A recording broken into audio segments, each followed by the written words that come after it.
Hi, everybody. Welcome to a chat with Matt. This is your host, Matt Green. We're back after having a week off. And today we got a great guest. This starts our March of Daves, is we're going to do. So for March, we are going to do nothing but interview people named Dave. So let me go ahead and introduce my co host real quick, Eugene Emery. Come on in. Hey, buddy. What's going on? Well, not too much. Welcome to the Good. month of March. Yeah. You're looking well. Oh yeah, nice and disheveled. Yeah, absolutely. I had a concerned viewer say something to me after our last episode asking if you were okay. And I said, I thought the same thing when he first popped on because you just got out of the shower. You look pretty messy. But yeah, how about we go ahead and we can introduce our guest for today. His name is David Bernard. David, if you want to pop in. How's it going? Hey, what's going on? Yeah, thanks for having me out here today. I appreciate Absolutely. being able to I'm. the month of Dave. That's right. You are our first Dave. Dave Prime. The Dave Alpha Dave. Yeah, Dave Yeah, Alpha. Alpha Dave. So let's go ahead and let's just hop right into it. We're going to go ahead and discuss your history. You got a lot of stuff going on. I'm going to try to form it into some sort of cohesive narrative for us to follow. But first off, we're going to go ahead. We're going to start. Said you were born in 1983, right? About Correct. what time of year? July. So we're coming up on my birthday. Summertime. Oh, okay. What were your parents doing for work at the time? Do you know? So I'm pretty sure at that time my mom had originally she worked as like a greeter at Walmart, and then decided, when she had my two older brothers, that she filled that whole stay-at-home mom role. And Hmm. at that time, my dad worked as a an attorney. Okay. Um, and you said you had siblings? Yes, two older brothers. Two older brother. How much older? So my brother Anthony is 2 years older than me, Okay. and my brother Donald is 10 years older than me. Oh wow, that's a gap. Mhm. Previous marriage. Oh, okay. All right. Cool. And so you're the youngest then? Yep. Okay. And this is in Youngstown. You were born and raised. Born in Youngstown, raised in a suburb of Youngstown. Okay. Yeah. Um, so you gave me a lot of information about high school, but we're going to start a little bit before that. Like, what was your childhood like? Like growing up at home, you lived with both your parents, right? Yep. You had your brothers. So was the older brother still like? Was he living at home or? So by this point in my life, I look back at like my childhood, and a lot of that has kind of gone to the wayside. So I Mhm.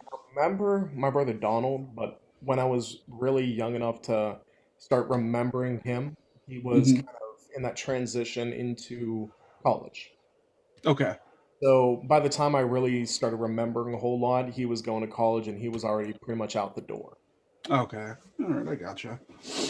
But But aside from that, it was growing up, brother older than me, and all the funds of being a younger sibling. mhm. I can't say I've ever had to deal with that, so I can't really. Eugene hasn't either. He's the older sibling, so. So pretty much being the youngest sibling, you run into the situation that anything that could have possibly gone wrong in raising a kid has already gone wrong. And all the tricks that a child can play, get by with with their parents, they are Mhm. out. So Okay. you get away with nothing. How unfortunate. um. So, like, was religion a part of your life at all? So, like a lot of people, I was raised as a Roman Catholic. My father and his family were Roman Catholic. My mother was Methodist, and we were far more involved in the Roman Catholic Church, doing the whole Sunday school. You go to church after Sunday school every Sunday, and then all the fun of the different religious holidays and observances. But as I grew older, I became a little bit more skeptical of it. And at this point in my life, I kind of like to refer to myself as maybe a spiritual agnostic. Okay, I can relate to that. During your upbringing, did you make it to the stage of confirmation? Yes, I did. I as well. Oh, I don't know what is that. Confirmation? Yeah. Oh God. You're If it's a long story, don't worry about it. I really don't know though. specifically what? I think that's when you're. And I'm gonna get hung out for this one. I think it's when you're recognized as a full member of the church and the full member of the community, and you're Okay. to receive communion. Maybe. Well, Eugene. I think confirmation's it's the last step leading into adulthood as a religious person. Um, because if you remember, as you're young, that's when you learn about reconciliation, and Mhm. then shortly after that, you learn about the Eucharist, and then there's a long gap from where there's nothing in between except the yearly things, except until you're in high school where you finally get confirmed. It's like saying you're devout to the Catholic upbringing. Um, as this is you saying, I'm a religious adult. I did not realize there were levels of Catholicism. Catholicism. Catholicism. Catholicism. Whatever. Shut up. No, Catholicism is. Yeah, Hey, I did. is this a chat with David or a chat with Matt? All right, my words.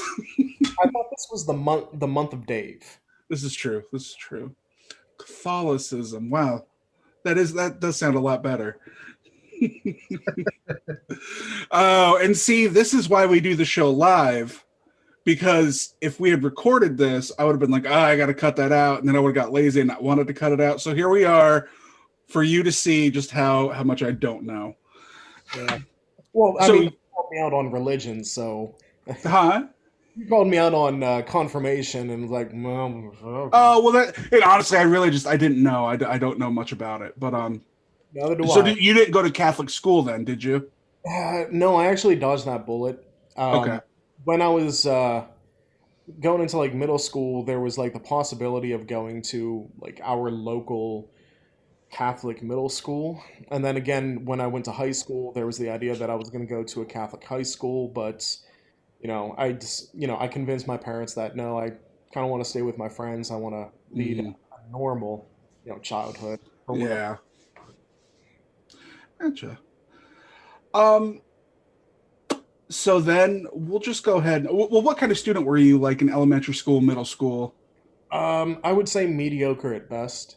Really, Uh, just didn't care, or there were definitely like the subjects that I enjoyed, and things that I enjoyed and liked, and I would pay attention to. But other things I was just bored with, and Mm, I just couldn't be bothered to pay attention to it. So I really put forth the effort I needed to get by, but I never really like drove down on it and applied myself like I probably should have. mhm. Um. So we'll get into all the extracurriculars that you did in high school. But did any of those start like when you were younger? So when I was in middle school, that's when I started to like decide which way I wanted to go with sports. Growing up, I played all of the different like baseball leagues. I played basketball and those kind of things. And it was actually, I think, like my seventh, eighth grade. No, it was my seventh grade year playing basketball that I probably set a record for our school playing basketball in which I fouled out in 36 seconds. Um, Luckily, that's when the football coach saw me and decided that you're probably in the wrong sport and you should Hmm. play football. Okay. So that was the first transition from your major non-contact sports to your contact sports for me. Okay. All right. And so the we'll just get into high school. So we got high school, and that's in where's that at? I went to Hubbard High School.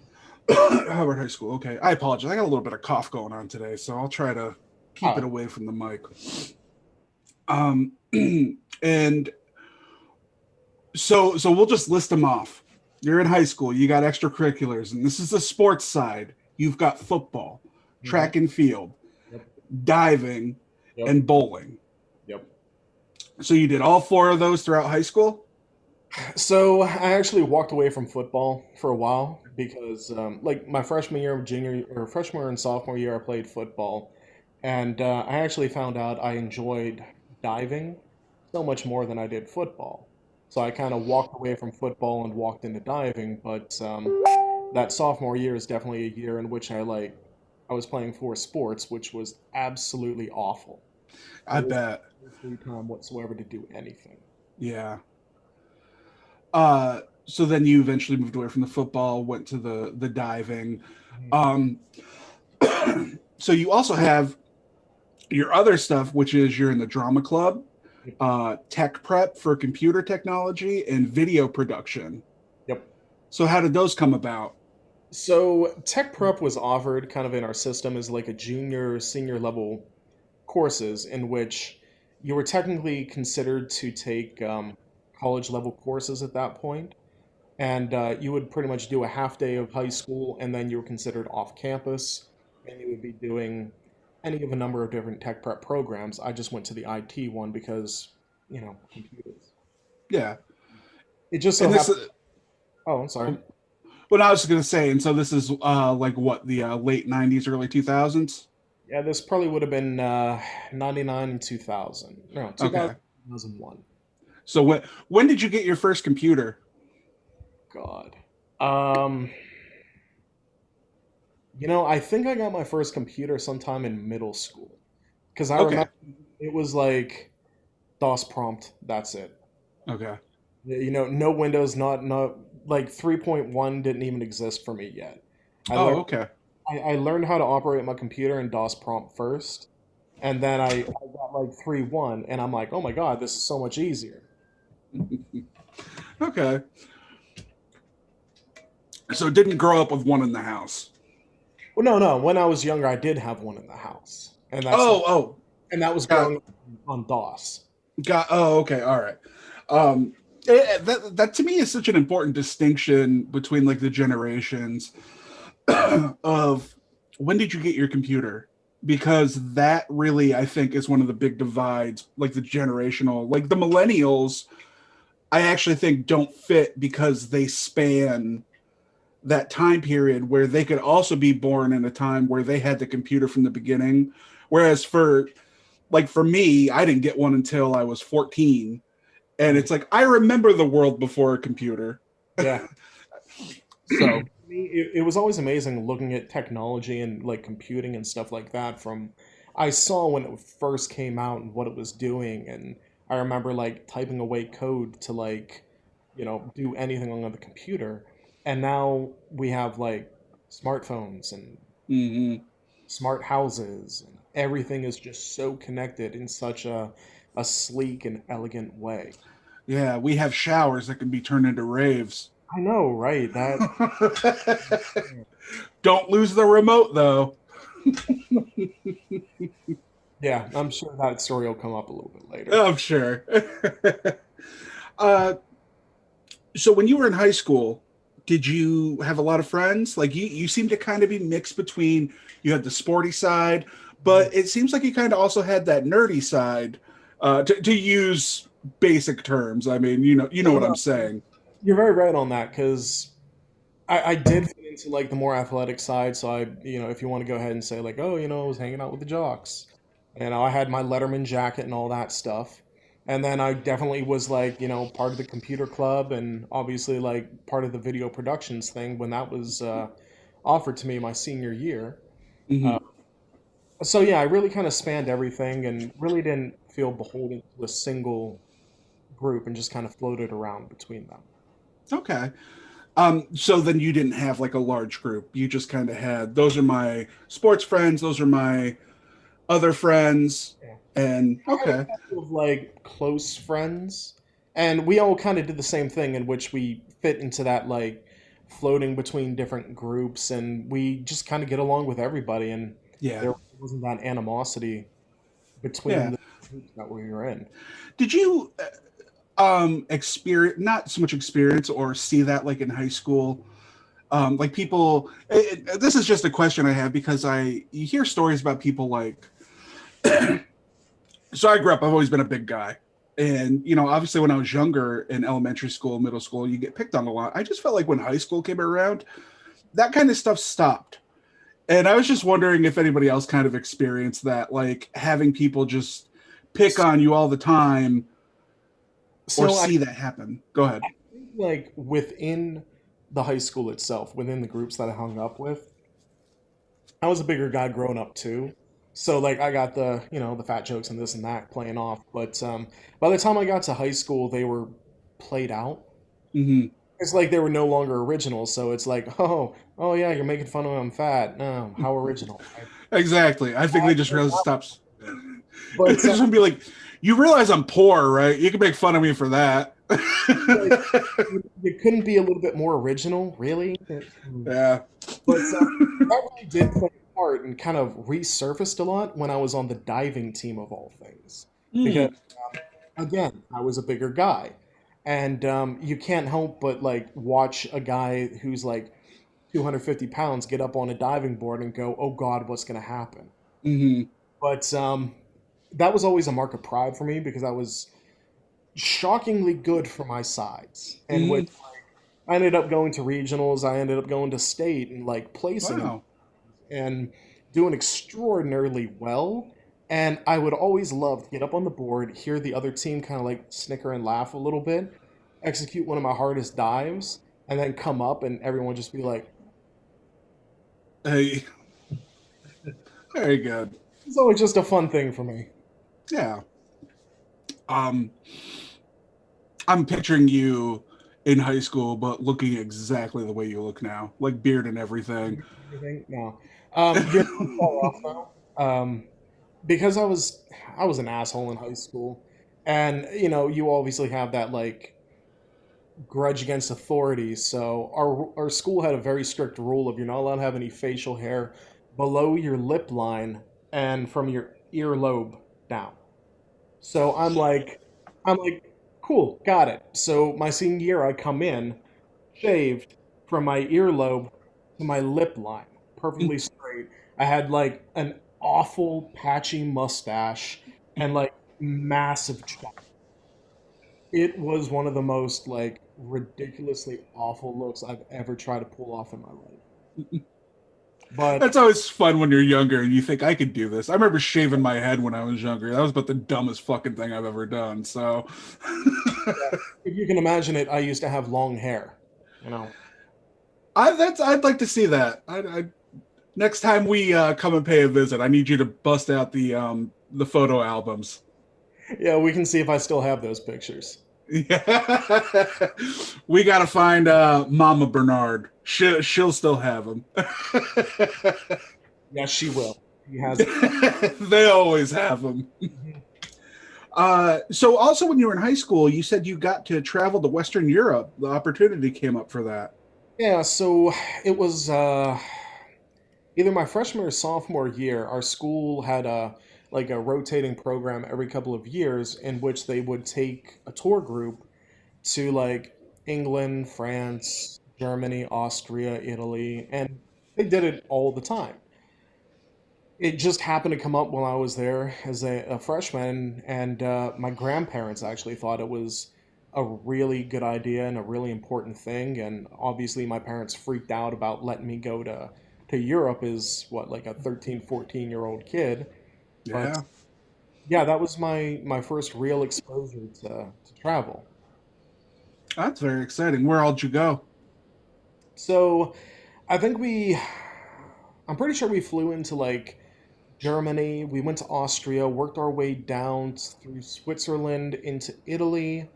From Italy, we went into France and to Paris, and then we took the Channel train into England, and then Okay.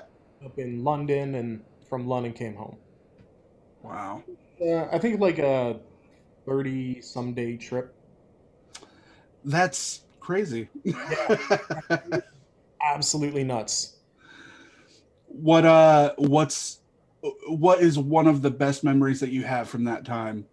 Oh God. um, that's probably when I fell in love with German beer. Really? Yeah, we got the opportunity, and I'm not saying it's like the best place to go in Germany, but it's kind of like if you're going to be in Germany, you got to go to at least the Hofbrauhaus. I, Okay.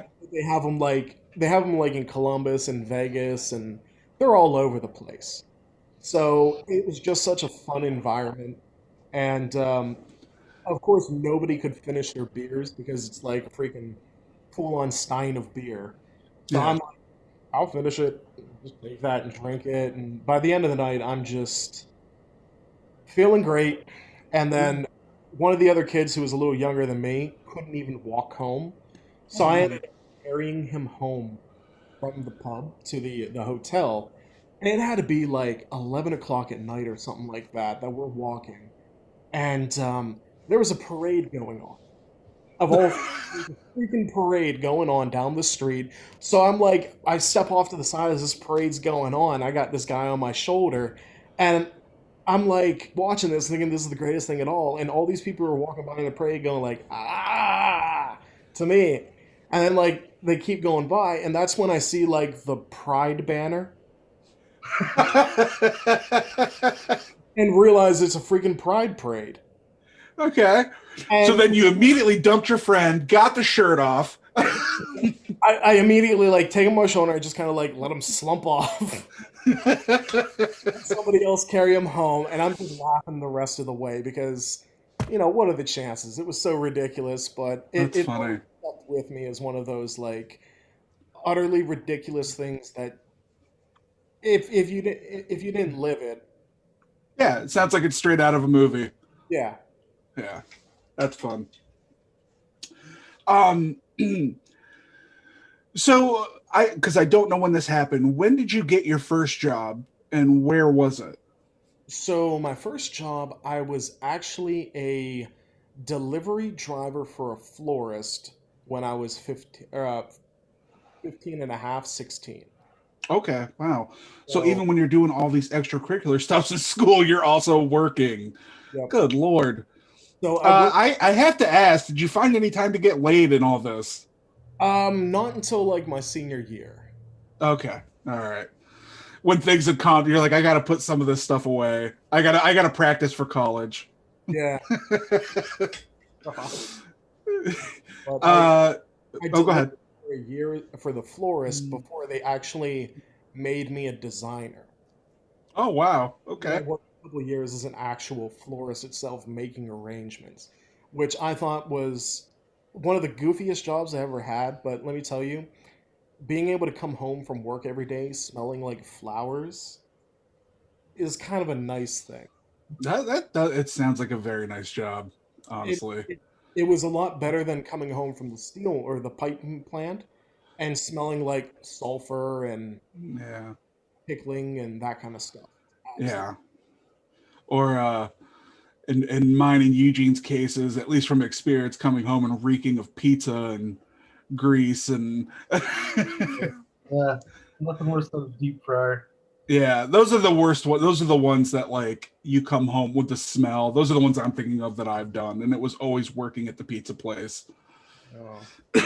I would feel more gross coming home from working at Pizza Hut than I would from working at the hospital decontaminating surgical equipment. Oh God. Yeah, I only had to deal with the whole fast food thing for like 30 days. I, wo- Okay, I worked at a Burger King, and I'm just like, this is awful. not And for you. one day, like, I just had enough of my manager, and I'm like, I'm done. I'm walking. And Yeah. the threat was, if you walk out now, you'll never work in a Burger King again.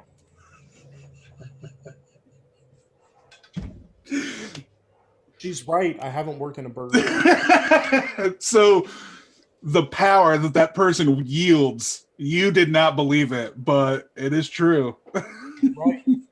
What can I say? You should apply for just as a joke, just apply to Burger King and see if you get it. Just and then just find that person and be like, hey, just so you know, It'd be you ain't shit. just like, no. Wait, the David Bernard, the one who walked out 15 years ago on a Tuesday? Get out of here, pal. The only thing I feel bad about that was I did it during like lunch rush. Oh, of So course. I really kind of fucked over my coworkers. Yeah, that's always the worst. It sucks when you punish your coworkers because your manager is a piece of shit. You know, it's not their fault. Um, so after you graduate high school, Mhm. okay, you enroll at Youngstown State University? So originally, I graduated high school, and for me, it was like no scholarship, no chance. I went to go work in a piping plant, a steel, Okay. thinking like, all right, now I'm in the workforce. I didn't expect college was ever going to be a thing for me, and I worked in the piping plant for a while before I realized like I have to fix this. Like Mhm. I have to go on for like something, some kind of continued education for a different career, and Yeah. that's when I started to What like, did your parent? Oh, I'm sorry. oh, that's okay. What did my Oh, I'm parents? sorry. Yeah, my thing cut out a little bit. Oh, So what did your parents think about all this? Like, did they want you to go to college? What did they think about you starting to work in this pipe place right out of high school? so, I mean, it was discussed and talked about, and they're like, ultimately, it's your choice. You got to do what you want, make the choices you want. And for me, like at a very young age, I'm like, I'm looking at what it would be for student loans and the fight that like people Hmm. have with student loans, and I'm just like, I'm not gonna want to have that fight. And Yeah. I was really really lucky that like I was really close with my grandparents, and my grandfather, without me knowing, had actually set me up an education fund when I was born. Nice. So Oh like wow. never said anything about it. He never brought it up. The whole thing about it was when I graduated high school, I get to make the choice of what I wanted to do, and I made the choice to like join the workforce. Eventually, I decided to like, okay, I'm gonna go to college, and that's when he's like, hey, I'm proud of you for doing this. I'm proud that you're gonna make this transition. Here's this account. I set it up for you when you were a lot younger. Let this help you out with your school. Wow. Awesome. Yeah, I was. Wow, so he was basically just waiting for you to make that call. Mhm. So I was very, very fortunate. Yeah. That's awesome. Yeah. So then that's when you went to Youngstown State? Yep. That's when I went to YSU for, at first it was actually psychology. I figured psychology was the way Okay. to go. I'd work my way through, take some psychology courses, got into like abnormal psychology, and I was thinking like being a psychiatrist would be a great thing. I get to help people out, I get to make some money. But when I hit like the statistical method and research methodologies course, I'm just like, this is not this is not it. So that's kind of the beginning of when I started to bounce around to try to figure out what I wanted to do. Okay. You didn't want to keep going with the like the computer, No, like the it computer stuff? through high school I really got to like enjoy computers and like computer gaming. And the idea of making that my job really kind of soured me because I didn't want to ruin something that I enjoyed as a hobby in some like Yeah. aspect of gaming. I didn't want that to like infringe on it. So I just kind of walked away from IT. Yeah, that's completely understandable. Um, so how about you tell us a little bit more about your college experience? Because I'm looking at this and we have how many degrees altogether do you have? So right now I have 4 degrees. So Okay. right there, the first degree, after like changing from psychology, I went and I was an art student for a while. I actually went all the way for like the portfolio review, and then I'm like, what the fuck am I doing? Artists don't make any money. There's no living in this. I know I'll be a photographer. And I went all over the place. Eventually, I settled in the transition, actually went like photography, art history, and then history. So I Okay. studied into history, and I was getting my degree in history, taking like poli sci courses and that kind of stuff. And I graduated with my bachelor of arts in history with a minor in religion of all things. And the opportunity arose for me to actually get my master's in archaeology. Uh, and I thought, sure, this sounds like a great opportunity. Why wouldn't I want to do this? Who doesn't want to be Indiana Jones? Let's go. when I this is a true statement. When I was younger, my dream job was an archaeologist, and I guarantee you, it's because of Indiana Jones that It, I wanted to be one. look, archaeologists might deny this, but every single archaeologist wants to be Indiana Jones. And if they tell you otherwise, it's a bold-faced lie. So that's actually I got the opportunity to do that in England, and this was at the University of Winchester, and this took me this was a 1 year field archaeology program. So after high school, I moved off into England and lived there for a year while pursuing my degree in field archaeology. Wow. All right. So Um, on, 'cause here we go. Um, at the end of that program, I had a big argument with my grading professor on my dissertation, in which what my thesis was about disagreed with what he believed was going on at a certain archaeological site, and mhm. me being ignorant or naive or whatever you want to say was like, oh, we have a difference of opinion. That's fine in academia. That's what it's about. No, I ended up getting stonewalled for it, and I originally failed my master's program on my dissertation. I came home. At that point, my grandfather's health was starting to go downhill a little bit, so I actually moved in with him to act as a caregiver. And that program that I was in 2006, it wasn't until 2009 that I received my degree. Oh, okay. So they stonewalled me that long on my. So Wow. I was living with my grandfather, helping take care of him, and eventually I'm like, I have to start doing something else. So I kind of fell back on the history and decided to get my education degree so I could teach. And then I got a Bachelor of Science in Education, and I taught social science for a number of different schools in the area for a good number of years before I decided I hated it. As most people that we've talked to on the show that have done teaching ended up hating it. Every one of them, I'm pretty sure. Now I don't know about them, but I didn't actually hate the kids. I thought it was great. Yeah, I don't think it was that. It was the administration, it was the legislation, it was all the stupid hurdles that you have to jump through to be a teacher. Mm.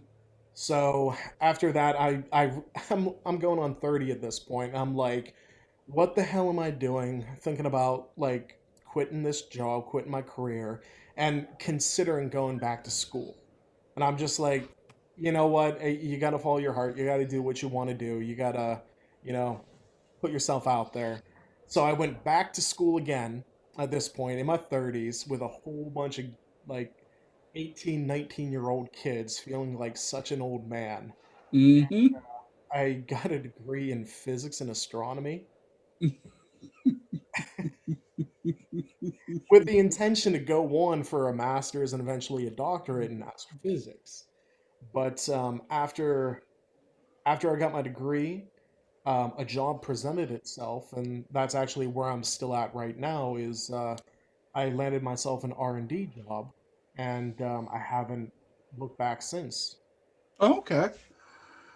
All right. So you're happy with what you're doing then? Yeah.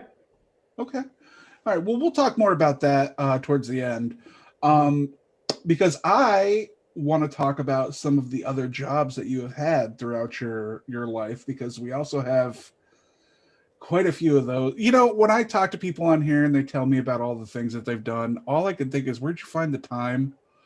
Um, this is you're one of the top ones. Just like, how do you find the time to do any of this?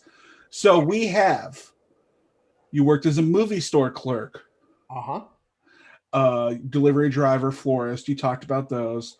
Mhm. Pipe plant, talked about that. Warehouse and audio sales at Circuit City. Yep. There's a name. Uh, you did substitute teacher, coach research assistant to a Hmm. surface science lab, and now you're the research and development technician. Yep. Kind of a wide variety. So, out of all those, I want to hear the most about the movie store clerk. So that was another high school job I had, and let me tell you, that job was fantastic. I bet it was.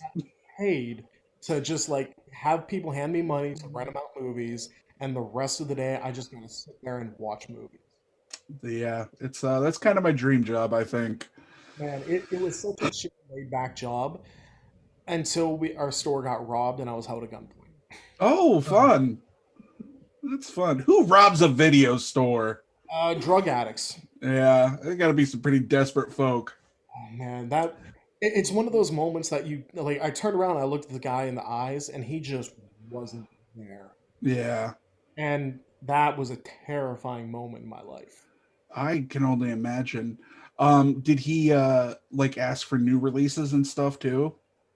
Oh yeah, yeah. I mean, he wanted a couple of cassettes back then. Yeah, exactly. Well, that's what I'm saying. If I went through the process of robbing a video store, I'd probably take a couple movies too, just because.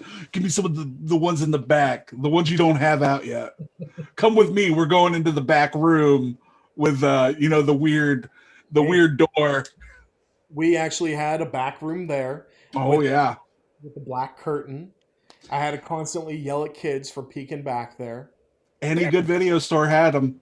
Oh God. Yeah, How that old was were you when? I look back at that and I can't help but laughing about it now because it was so ridiculous that Hmm. like, I had gone around the counter to like get the stack of movies to like go put them away, and my coworker was like counting out the register. So I turn around, I got a gun in my face, and I'm just like, huh, okay. So I turn around, set the movies down, and they demand the money. My coworker looks at him, and goes, huh, hands him the tray, just like no, just hands him the tray of money, and he had like the most confused, dumb look in his eyes of like, what do I do now? Change with an envelope of money on top, and he just stood there for a good like 10, 15 seconds, like not moving, not doing anything. Part of me is thinking like, was he like, oh shit, this is actually working? Or I don't even know what was going on, but just looking back at that situation, it was so ridiculous that I Yeah. would laugh at it now. Yeah, well, and thank God, because it could have took a dark turn. Oh, I got pistol whipped. It did take a Oh, dark, but oh, Uh, then yeah, that's pretty dark. yeah. So he gets the change drawer, and he's like, turn around, and I'm like, nope. He's like, turn around. I'm like, nope. He's like, turn around. Whap. I'm like, ow. So I turn around and he's like, crack on the back of the head. And I'm like, ow. And I stood back up and he's like, crack. I'm like, ow. And then it occurred to me, oh, keep my head down. He's trying to knock me out. So I kind of go, ow. Oh. I'm imagining you like doing that, and then just having the most anxiety, just like, oh, oh, and then just staying down and. how old were you at Mhm. this time? God, I was a teenager. I think I Oh, was like 18. Yeah, I had to be 18 to work at the movie store. Well, yeah, because how are you supposed to restock the back room? Exactly. That was actually the number one perk of working at the video store at that time is you get free rentals for the back room. You get free rentals of everything there, and we get a screen Yeah. of the new movies before they come out. And oh God, the one kid who worked there, he was going to college for some movie, I don't know, movie history or something like that. He was Mm, writing his like senior thesis on the history of pornographic movies. okay. He had literally watched almost every movie in that back room. And I'm like, oh, okay. And he's like, yeah, I got notes. He pulls out his porn notebook Wow. of all the notes of all the movies and all kinds of things. And it was one of the most absurd things I've ever experienced in my life. Um, That guy now runs IAMDb, the Internet Adult Movie Database. You know, I have no idea. Maybe he does. Whatever happened to that strange man? Uh-oh, dogs are barking. Sorry, guys. All right, so let's get into some of these hobbies that you have, which are also many. Uh-oh.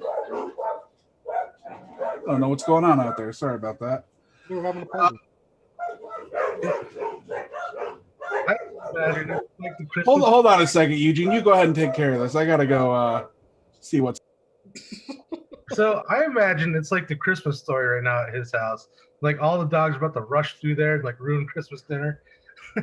One of them's got a turkey in its mouth running away. Yep. Oh man. Yeah, I don't at 18 getting held up at gunpoint. That oof. Yeah, that one messes with you. A little bit. Then I was sitting there thinking, I was like, well, it feels like a little further along. Like, it's like the archaeology skills could come into play, where where you learn how to fight the Nazis. Well, if only I would have taken the archaeology classes, I would have had my whip already, and then Yeah. been able to fight them off. Damn it. Bad timing. That's all that was. It was bad timing. I'm back. Hey, Oh, there. well, welcome back, Matt. Sorry about that. The neighbor showed up and he had a big stack of glasses from all the beers that we give them because we have the keg. So if we get a new beer, sometimes if they're outside, we'll just be like, "Hey, we'll just fill it up and go give it to them over the fence." And be like, "Here, yeah, have some of that." Sorry. I imagine that playing out a different way in which like people come over and ask for like, "Can I get a cup of sugar?" Your neighbor's just coming over and be like, "Can I get a cup of beer?" Yeah, sure. We don't have any glasses. I just fill up a little baggie, like a Ziploc, and give it to them.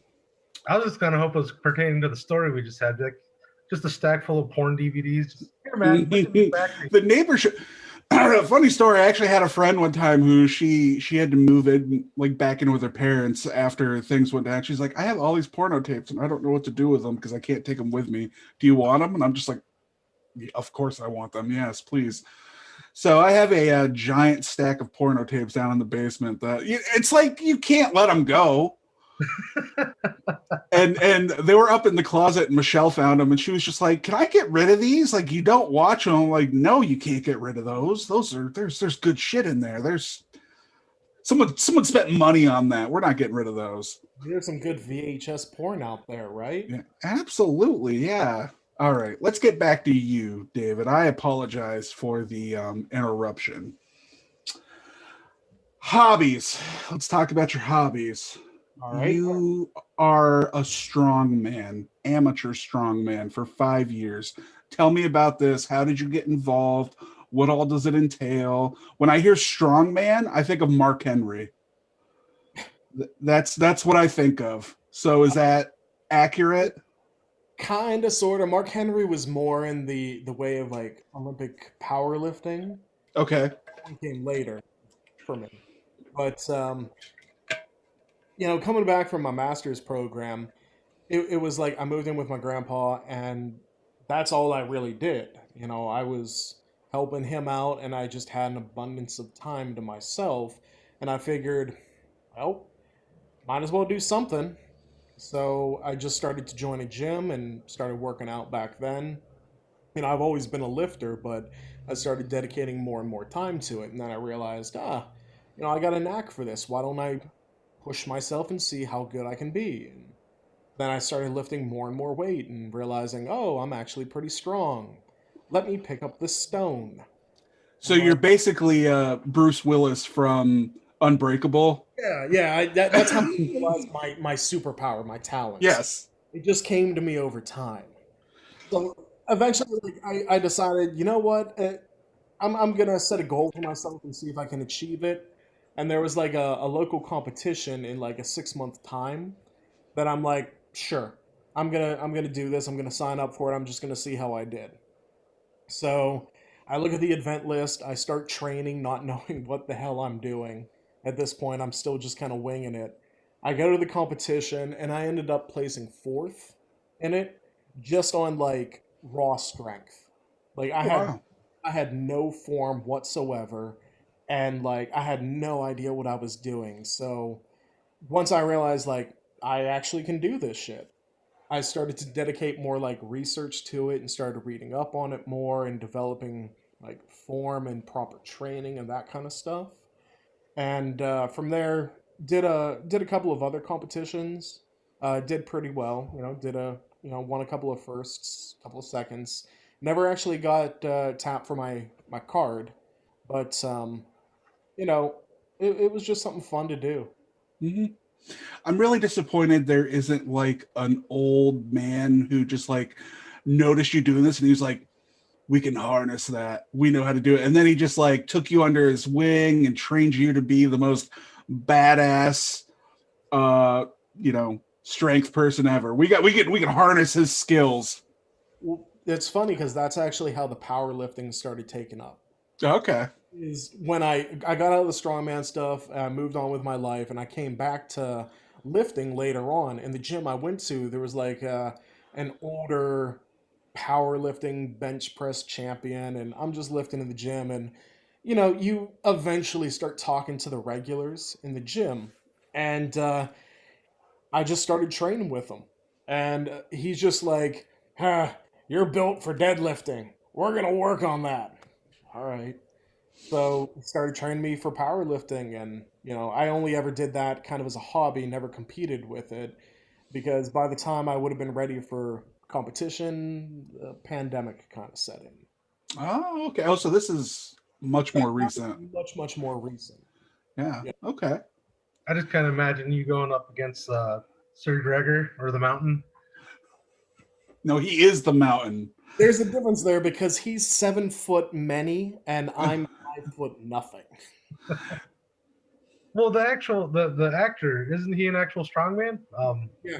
Ernie, What's it? Bjorn Halfthorson? Yeah. yeah.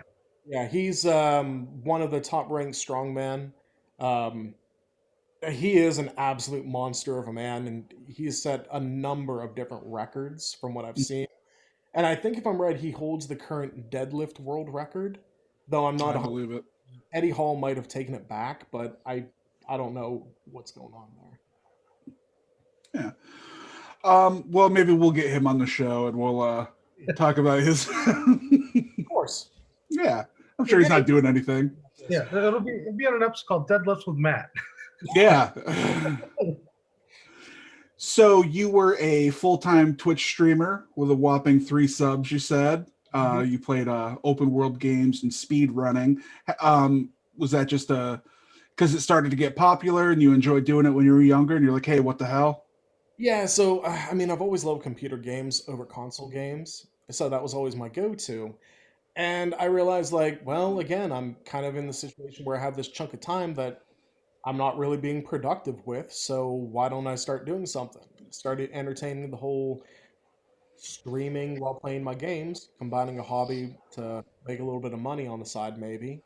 And I don't know, I just started doing it, and people just came in, and the same people just kept coming back over and over again. Then they're finally like, "Oh, we can actually subscribe to you," and I'm like, "Why would you do that?" Like you're just like, can you please not? Yeah, This they're like, is actually, like, I never set up any of the like whole tipping stuff, and somebody's like, "How do I tip you?" And I'm like, "You don't." Your comments are tips enough. yeah, just as long as I know you're enjoying what I'm doing, that's all I need. It was like, yeah, as long as you're having fun, enjoying, and thanks for Yeah. being appreciated. By the way, I feel like this is appropriate time to mention patreon.com/3amp is where you are welcome to subscribe to our show. And because, well, David might not have liked money for what he did, we're fine with it. So bring it on. By the way, we're only 2 subscribers away from Eugene having to do shows shirtless. So Ooh, just throwing that out there. I'm sure you'll get it after this. No, Eugene.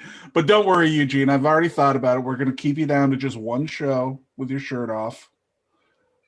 It's fine. Okay. The shirtless episode, I'll just zoom in so it's just my face. Okay, yeah. but it's like you outside smoking a cigarette. You're still shirtless. Yeah, I'm just like, guys, it's so cold out here. I'm so cold. I'm so cold. You said your preferred game was Gris. What's that? So Gris is kind of one of those indie platforming games. I get really annoyed and frustrated with like PvP games and heavy competition games Mhm, because like I'll rage a little bit. And most of the time when I game, I just want a game to like chill and relax and have fun. mhm. I understand. So Gris was this game that I just randomly came across that had like this beautiful art style, a great music track to it, and it was just platforming and skill. That was all it was. Mhm, And I just ran it once and I thought, wow, this is a really beautiful game. I had fun with it. So I did it again. I played the game again. I thought, I'm having a lot of fun with this game. And I'm like, oh, wait, speed running is a thing and people like to watch that. Let me see if people speed run this game.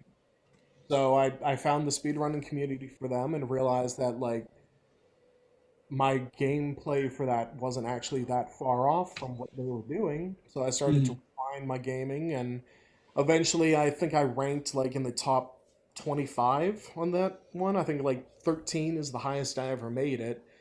And then at that point, like they were shaving off like milliseconds that to get like their ranks, and I'm like, cool, it's fun, but I'm not gonna sit and grind the game out. I'm just having fun playing it. So I was really Yeah. casual about it. Yeah.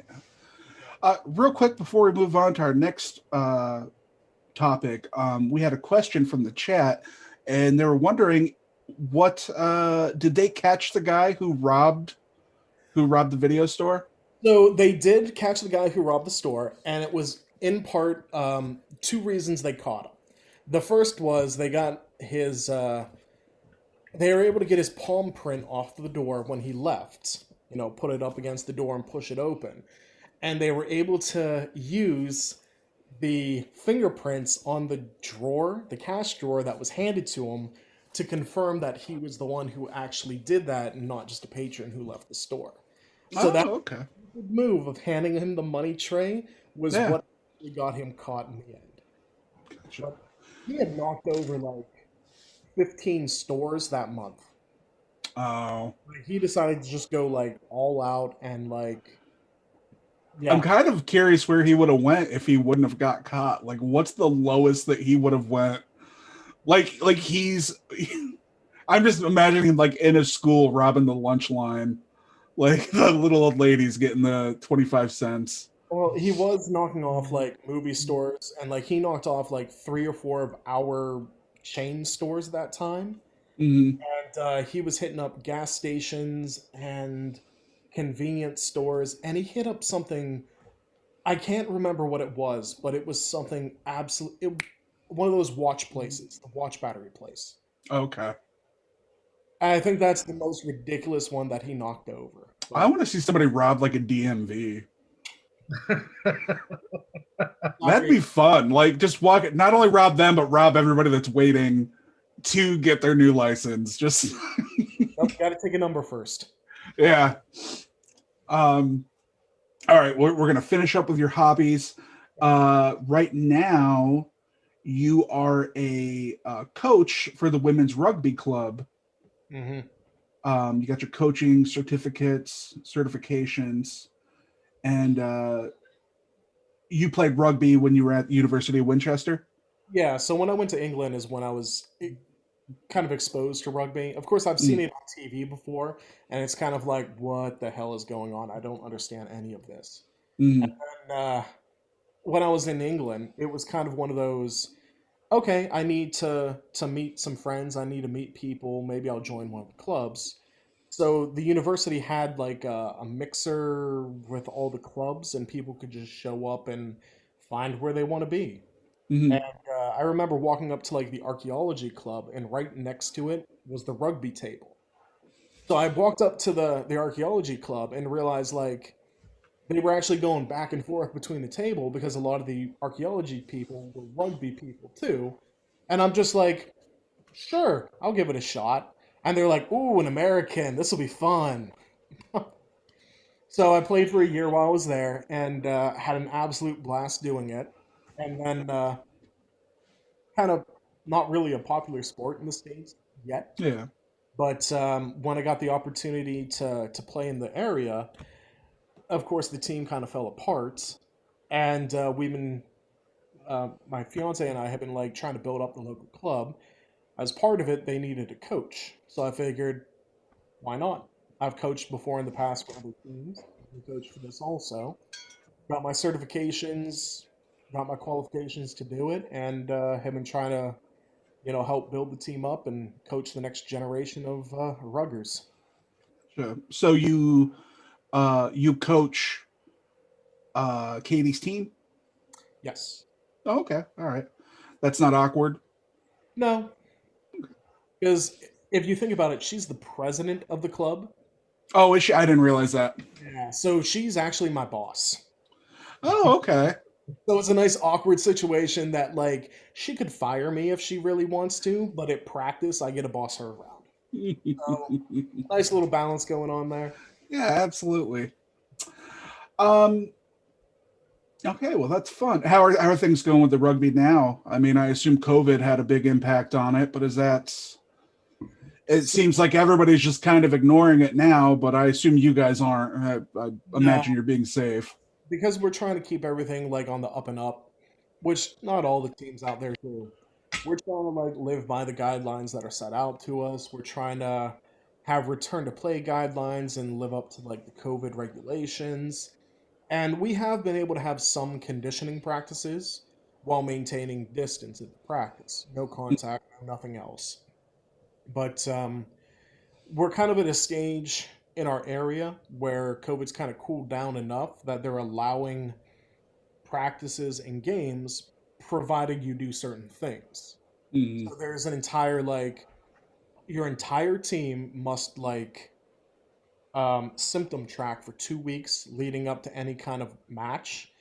And like if anybody shows any kind of symptoms, it's off. And there's all these things that you have to do to have practice in which you're checking people's temperature, and it's all a pain. But the people who are dedicated to playing rugby are dedicated to playing rugby. They want to do mhm. it, and I'm there just trying to make it so they're doing it safe and Yeah. giving them the opportunity to do it. So this season, we'll probably be starting up practices and conditioning next month sometime. It is in the background, the 23rd of this month. And then, we have a couple of games, one of which will bring us down to Columbus. Gotcha. See, so if any of you viewers can see or can tell, the Markowski girls don't care what you're doing. They will talk to you even if you're in the middle of doing something, and even if they think it's important. Like they're doing it because they think it's important to what's going on. But so some of the other stuff that you've done, we'll go back to the traveling that you've done. Mhm. You said you've road tripped in the U.S. You've gone to Florida, Texas, and Colorado. What were those? Just trips, just for the fun of it? Was there something that took you there? So, like, I went down to Florida to go visit my parents when they were down there. Mhm. They started doing like the whole snowbird thing. If you're not Yeah, familiar with what that is, that's like they live in the north during the summer, and then when it starts getting cold, they go down to somewhere that's nice and warm. yeah. Well, being from Conneaut, Ohio, like there are just tons of houses that's exactly what it is. Like the rich old people, they not rich, but like the older people that have the money to do it. It's a pretty common Well, it thing. kind of blew my mind when I went down there too to visit because when I went down there, there's like this entire section of the city that's like Little Youngstown. Oh, really? Like down there, there was a we I went down there around Christmas, and one of our Christmas traditions is to get like peppermint stick ice cream with homemade chocolate sauce, and that's our dessert. It's like a long-standing tradition. So I was looking around at like the different ice cream shops to see if I could find one, and there was a Handles down there. And Handles is like our big ice cream place around here that everyone loves. So I'm like, I had no idea they were down here. I went. I walk in the store and it's like YSU memorabilia, every, Hmm. like YSU, OSU, all that stuff, and I'm just like, this is one of the most surreal things ever. Hmm. We had a similar thing happen to us when we went on our honeymoon to Colorado. Apparently, there's a lot of people from Ohio who live in Colorado now, and there was this one brewery that we went to. It was very cool. It's called Grandma's House, Mhm. and it was just decorated like all the shit that your grandma had. You know, the little Tom and Jerry jelly jars. Like that's what you drank your what you had the tastings out of. The can't think of the name of the flights. Yeah. Yeah, uh, and just stuff like that. But we were talking to the guy, telling him, "Oh yeah, we're from Ohio on our honeymoon." And he's like, "Oh, I'm from Cleveland." And we're like, "Oh yeah," and then he pointed at the wall, and there's like an Ohio State thing up on the wall, and like then we started noticing like these little things, and it's like, "You are from Ohio, you are from the area," and it's just a funny thing. Like, what a coincidence! Go all this way, and then you end up surrounded by the same people who you're surrounded by, anyways. Yeah. So that was the whole Florida trip. You know, the reason there. When I went to Texas, I actually I went to go be part of the filming of a movie in which I was actually an executive producer on. So, do you know Rooster Teeth? I've heard of it. Like back in the day, they did like Red versus Blue Red and versus Blue. yeah, all Okay. yeah. So I ended up like it's ridiculous being an executive producer for that movie, Laser Team that they did, and as Okay. like I was allowed to come down on set, watch it. I also ended up doing some voice acting for some of the Red versus Blue episodes. Wow. Uh, Nice. you know that's what took me down to Texas. So I went down there a couple times, a couple trips down there. You know, saw the filming. That also took me to Boston, in which the score for the movie was done. So I got to see the score being put together. And Colorado was just to go visit friends, and Okay. that might have been my favorite drive because from like Ohio to Colorado and back is some like beautiful, beautiful landscape and territory. Well, we'll have to talk to Michelle about that because she wants to go back. I'd like to go back too, but I think I'd like to drive. Mhm. And if there's stuff to look at, I'm totally fine with it. So, Have you? yeah, driving in Colorado alone itself was amazing. Like I want to relive that on its own. It's like living in a postcard. Yeah. You know, you go drive anywhere and you just can't help it. You look, there's a mountain range right there in your view. And Hmm. everyone's just like going about their business like it's such Yeah, a because they don't give a shit. It's there every day. It's not going anywhere. We know. oh, but yeah, it, it's such a beautiful place to visit. That might be one of my favorite places I have visited before is Colorado. Colorado. Yeah. Well, we should definitely plan a trip then there when things if they ever go back to where we can actually go out and do shit. um so you said you've also traveled. You went back to Germany. Mhm. You went to Egypt and Istanbul. Were those all on the same trip? No, those were different throughout different years. The Germany trip was me and a friend literally just were like, let's go to Germany. Hmm. And it was like 2 months before we went. We're just like talking. She had always wanted to travel to see Germany. And I'm like, you know, telling her about my experience there and my time there. And she's like, I really want to go and I want you to come with me to like help show me around. And I'm like, all right, let's go. See, you say that like how I used to say, let's go to Taco Bell. Yeah, it literally ended up like that. We're like, at first it was like, yeah, let's go. It's fun. No, oh no, we're actually doing this. Oh God, we Hmm. have tickets and we're actually doing this. What are we doing? And then we like flew into Munich, went to like Dusseldorf, the Black Forest, and ended up in Berlin at the end. We had no itinerary, we had no hotel, no nothing when we went over. We literally hit the ground and just wherever we ended up, we ended up. Wow. The closest thing I've ever done to that is Niagara Falls. And I mean that in the let's just go. put our feet on the ground and see what happens to us. And that was it. And you know what? We had an awesome fucking time. I'll tell you that much. I never saw Niagara Falls until like a year and a half ago. Really? Seriously. I'm surprised with you live because that was a trip for us because it's like what, like 2-3 hours away from from Conneaut. Is that about right, Eugene? Sounds about right. Yeah, and so not that much farther for Youngstown, and that was like my mom loved going there. We went there quite a bit when we were younger, so I'm surprised it took you that long. Yeah, Then again, you had Germany to go to. and then for Egypt, Cairo, and Istanbul, that was to visit one of my friends who works for the State Department. So I decided to, he offered, he's like, hey, I got room if you want to come over and visit for a while. I'm like, sure. Yeah. So when I went to Egypt, if you guys remember the Arab Spring, when all the turmoil was happening in the Middle East and all the, bring down the government, the regime, and the rate. Oh, I literally have never not known the Middle East and not be in turmoil, so I can't boil it down. I'm sorry. no, I do remember because like the people had to flee the embassy. Uh-huh. Yeah, that's when I went over. Oh, okay. Well, one of the most inopportune times. Exactly. So when I went over there, I was talking to my buddy about it, and he's like, so you're probably one of only, a small handful of tourists who are still left in the country. Everyone else is like fucked off. Wow. And I'm like, oh, I feel great. Let's get drunk.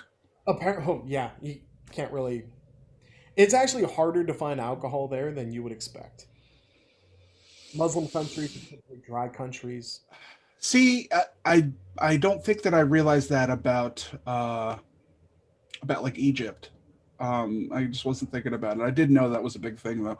Like Saudi Arabia, like you can't Now, go drink there. I mean, it's still there. You still have your drinking, but it's definitely not like, oh, there's a bar. Yeah. You don't have that. Yeah. Wow. So you also have a list of the places that you plan on going or would like to go someday. You got Japan, India, Australia, New Zealand, Ireland, Scandinavia. What's your one place out of all those that you absolutely need to go see before you die? You know what? It's got to be New Zealand. New Zealand. Okay, cool. I'm got to go to Hobbiton. There you go. Okay. I'm too much a fan. I will literally barricade myself in one of the Hobbit holes and not come out. All right. I absolutely can see why you would want to go there. It looks beautiful. A couple of other things that you like. You are super into the fantasy and sci-fi genres. I know you're a bit of a nerd. What with the D&D every Sunday. And I got to tell you, the characters that David comes up with are very fun. And he really puts his all into playing these characters enough that you're just like, you're being a fucking dick right now. Like you as a person are getting mad at him for playing his character the way you're playing it. I got into like the whole D&D thing late in life. Okay.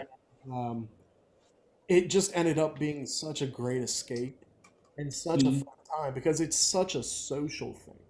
Yes. And for me, like that was great. And I latched onto it, and I just had fun with the people doing that, and I ended up doing that for a good number of years, every single week straight, religiously.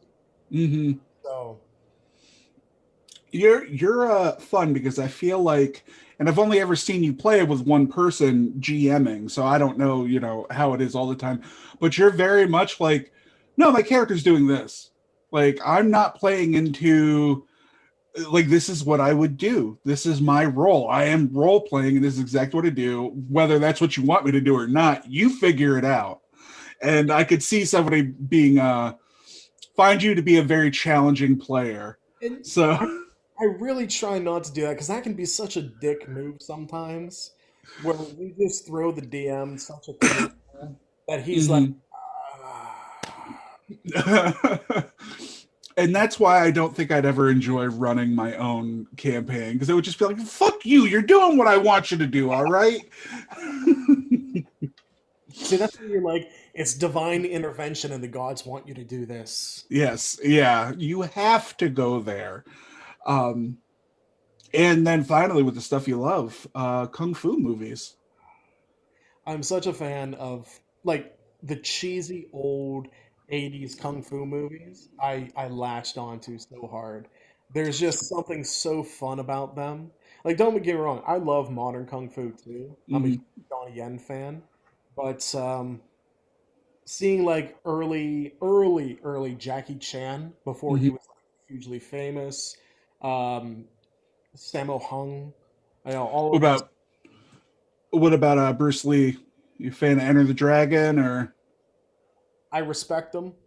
Mhm. I understand their importance and how it absolutely opened up the Asian film market and kung fu to like the masses.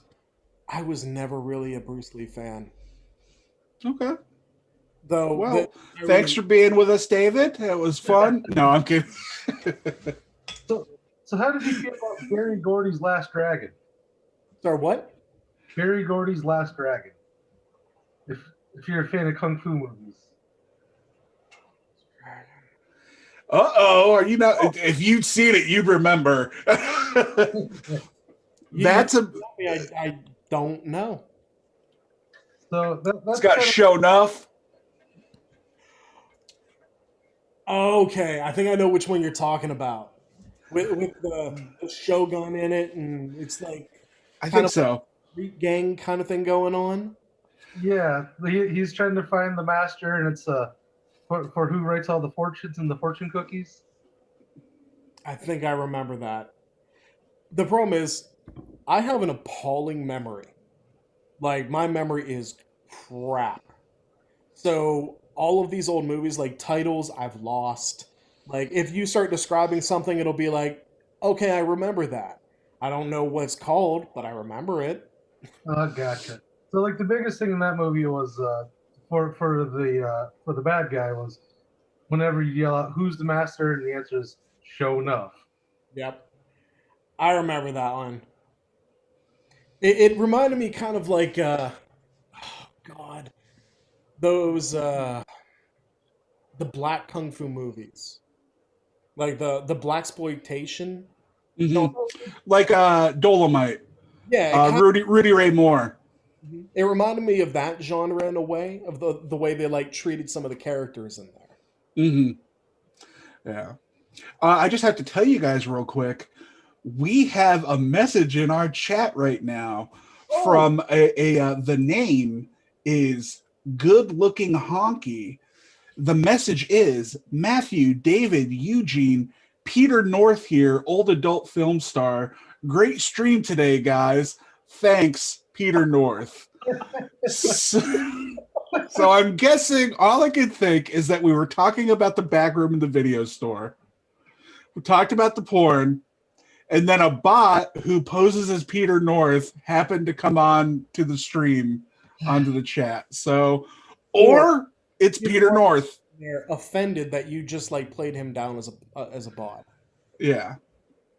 Yeah. If you are Peter North, thank you. Give us a tribute later. With you, wait till we do an episode with Eugene with his shirt off and then do a tribute for us. Oh, You know, it's Oh. possible that like I referred to that guy who has the notebook of porn. It's very possible that he's seen your entire catalog. Yeah. Oh shit. Um so all right, I think we kind of covered the stuff that we had in your bio. Is there anything else that you would like to talk about in regards to your life? Um Um, I know, like it's so ridiculous. Sometimes you're looking at it, and when you're forced to talk about your life, like in mhm. preparation for the show, I'm writing all this stuff out. Just like this is this is absurd. This is all over the place. Yeah. Like, this is just scratching the surface. Like, Yeah, it always is. each trip I've taken has like absurd stories to it, and every like Hmm. different thing I've done in my life has its own like ridiculous aspect to it. And it really kind of gets highlighted when I had to come on to do this. So it was really fun for me to do this. Yeah, I've had everybody who's done this has said they've really enjoyed like going and writing out a bio and actually thinking about their lives and putting it out. So I'm happy that like the people I'm interviewing are getting something out of it too. Mhm. Uh, I did remember more I wanted to ask though. Oh yeah. And because you're engaged right now, Correct. you are engaged to my sister-in-law. So someday we will be brother-in-laws or brothers-in-law, brother-in-law. Yeah. Yeah, too long to tell. Just bros. You guys can be bros. Yeah, yeah. Uh, so what? So first off, where did you meet Katie? Tinder. Tinder. Okay. So an actual Tinder success Yeah, story. legitimately a Tinder success story. Um, like swipe right on her because she had a couple of rugby pictures on her, and hot as shit.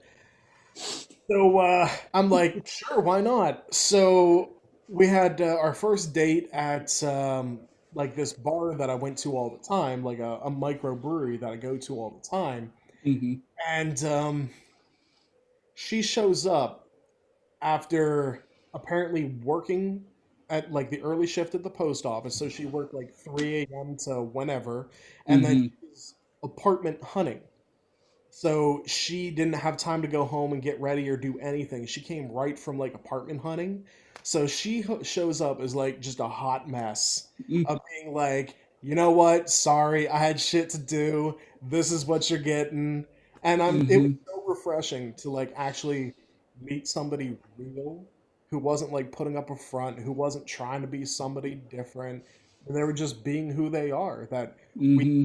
immediately clicked. Now I remember Yeah. the bartender there that night knew me because I go there all the time, and she's like, "Oh man, you never brought her in before. How long have you guys been together?" And it was just one of those like instant connections. That Yeah. That's awesome. And yeah, I think that's a that must be a Mark Olowski thing that they have where they're just very much no, we're who we are. You just deal with it. oh yeah, yeah. You get Yeah. slapped in the face with that constantly. Yeah. We're gonna do an episode. We'll get Aaron on here. It'll just be the three of us talking about what Fuck it's like. Olowskis. Yeah.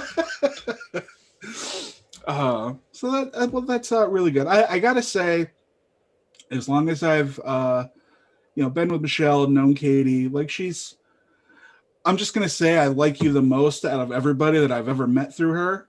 And I really, you know, I'm happy I like you because I was, because it's nice to actually have like to look forward to going and seeing somebody and like spending time with them. And it's funny to me, like I've always had, just from meeting you for the first time, I always had this just like, oh, this guy, he's very intelligent.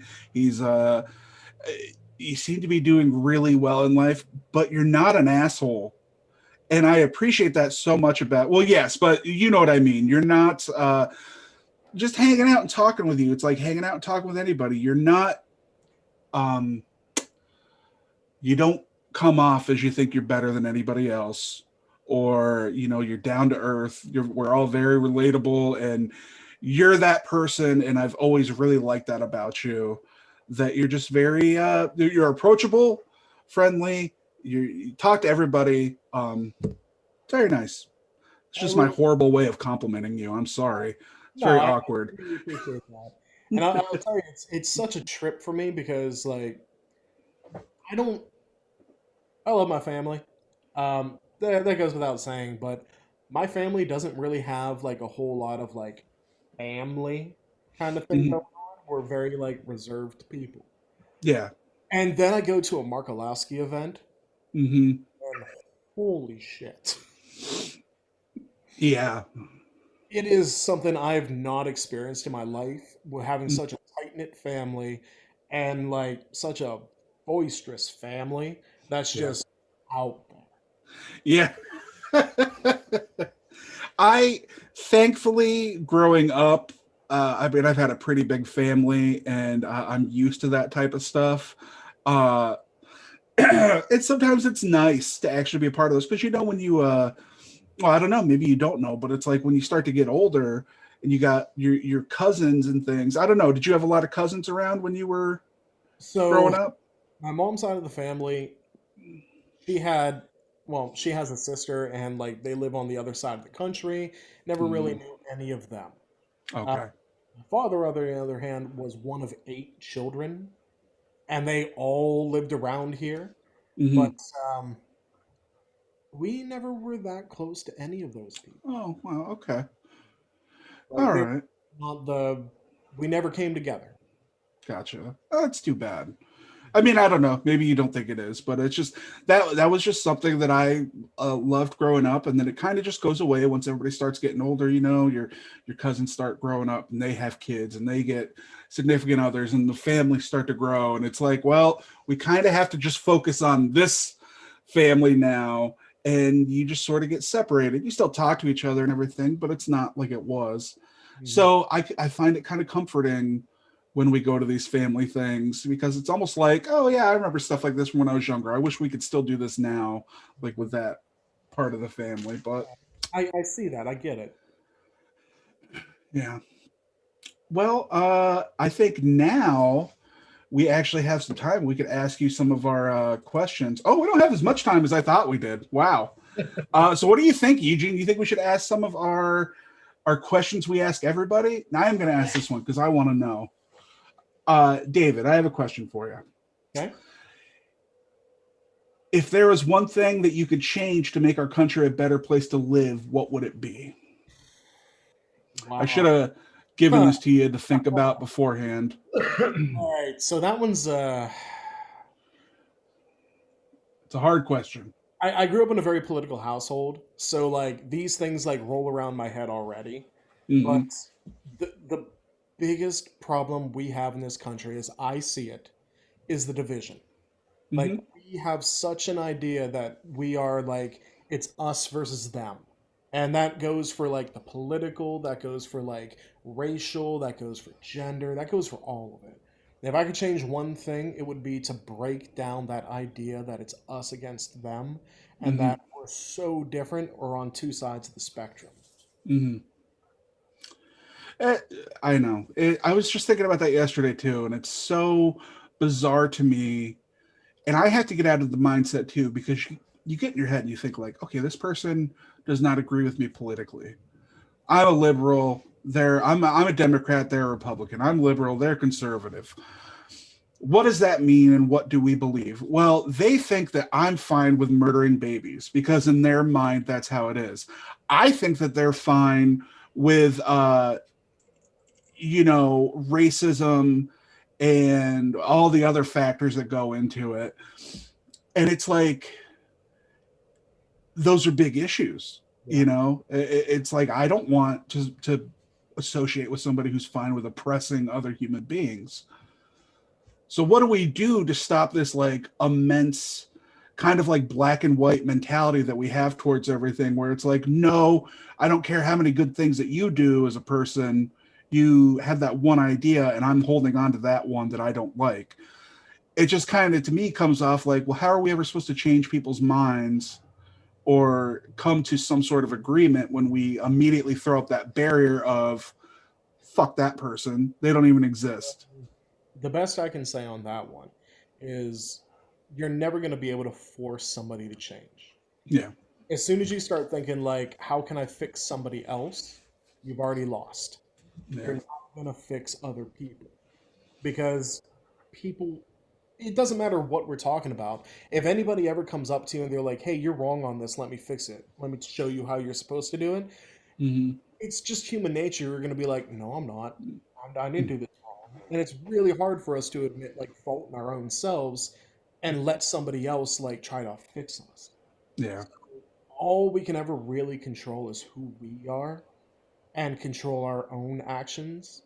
And really, it's through that that the way I live my life the way I appear to come off to other people, the way I handle situations, I hope that other people will see that, Mhm. and that they will be inspired by it, that they will emulate it, or they'll be opened up to the idea that, oh, maybe there is another way to react to these situations.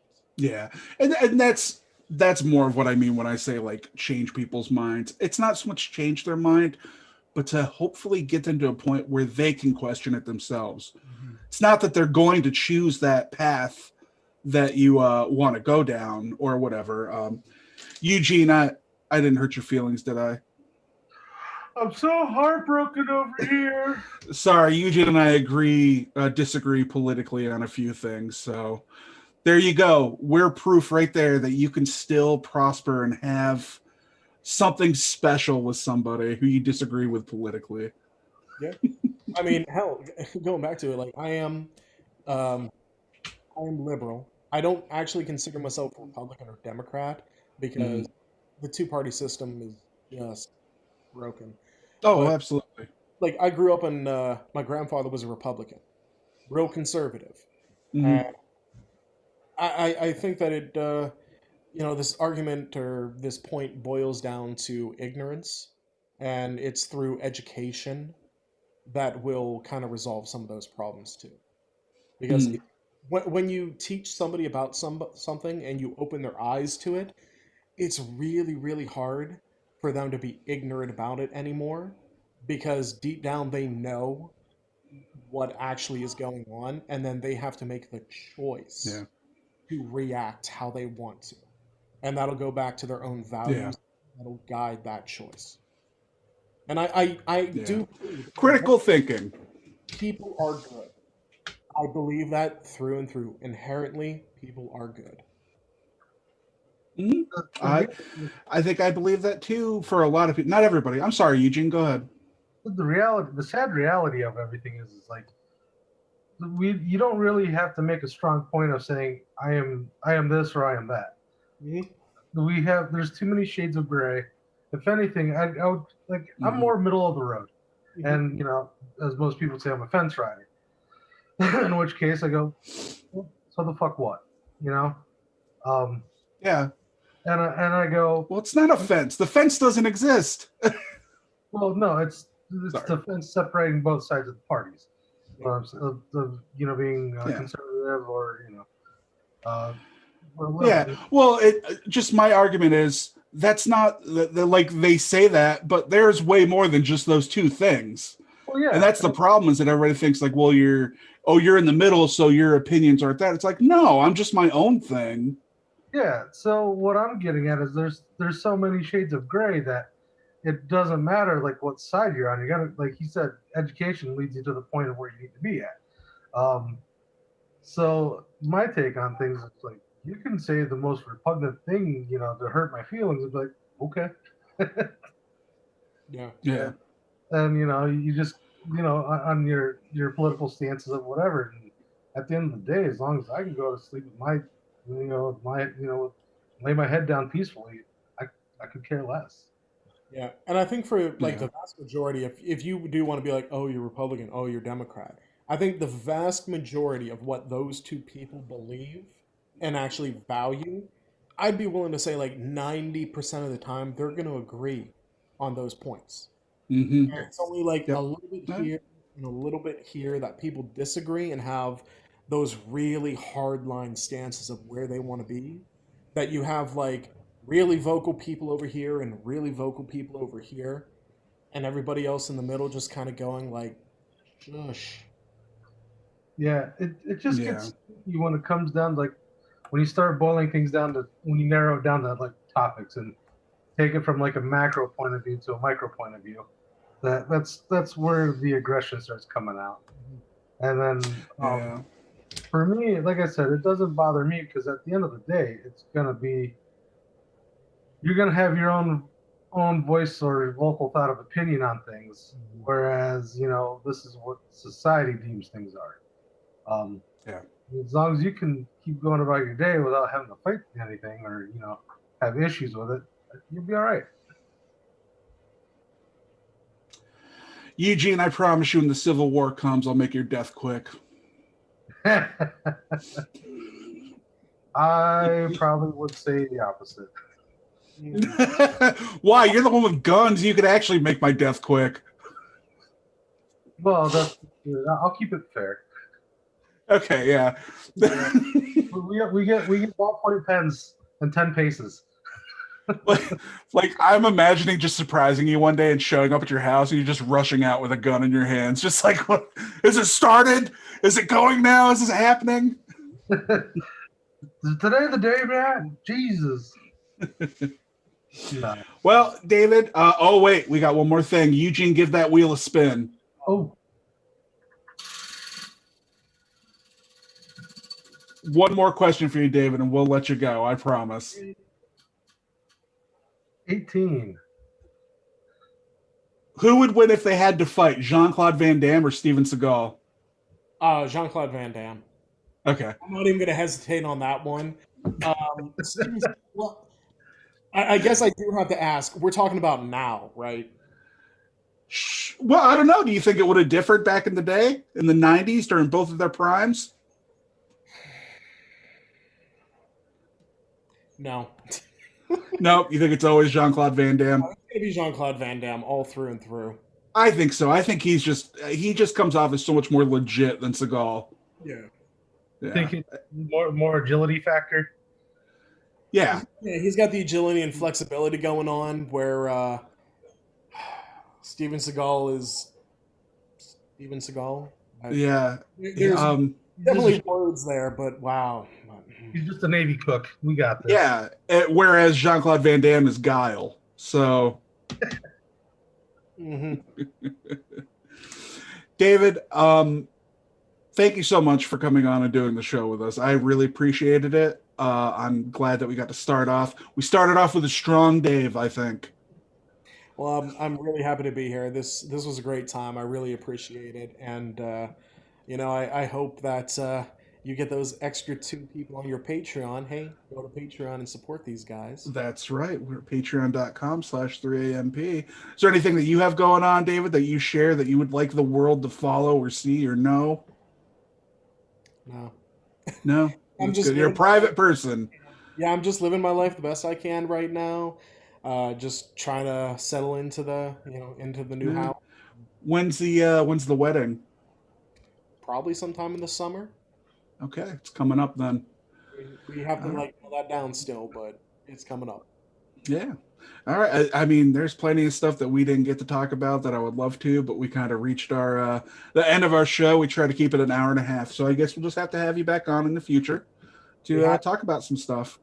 So, thanks again. Thank you everybody for watching. We'll be back on Tuesday for the stream with No Name. We're going to have Scott Vargas on there with us, who is also a former guest. So we're going to have a good time. That'll be at 9 o'clock. So thanks, everybody. We'll see you soon and have a great day.